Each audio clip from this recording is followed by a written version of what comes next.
আসসালামু আলাইকুম, কেমন আছেন? আশা করি সবাই ভালো আছেন। আবারও একটা ভিডিও নিয়ে এলাম আপনাদের মাঝে। দেখেন, আমরা একটা হোটেলে আইছি। ঠিক আছে, দেখলাম আপনাদের সাথে একটু শেয়ার করি। আমরা হোটেলে আইছি খাবার খাইতে। আমরা এখন নাসেবুরি খাবো। দেখলাম আপনাদের সাথে একটু শেয়ার করি। খাওয়ার আগে এ জায়গায় জুস মুস সব কিছু পাওয়া যায়, 100+ সব কিছু পাওয়া যায়।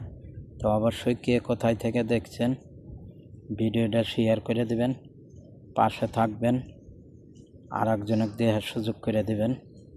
দেখেন কত সুন্দর পরিবেশ, কত চাকচিক। ঠিক আছে, খুবই সুন্দর। এই যে এখন আমরা খাবার অর্ডার দিব। এই যে পানি দিয়ে যেতেছে ডিম। দেখেন টেবিলের উপর কত সুন্দর ডিম থুয়েছে। যে পানি দিয়ে গেল, পানি বোতল, এক বোতল 2 টাকা। এই যে রবিল ভাই নাসিবুরি অর্ডার দিতেছে, দেখেন। তো অবশ্যই কে কোথায় থেকে দেখছেন ভিডিওটা শেয়ার করে দিবেন, আর একজনের দেখার সুযোগ করে দিবেন, আর আমাদের পাশে থাকবেন। আমরা নতুন, আমাদের সাথে সবাই থাকবেন। তো আল্লাহ হাফেজ।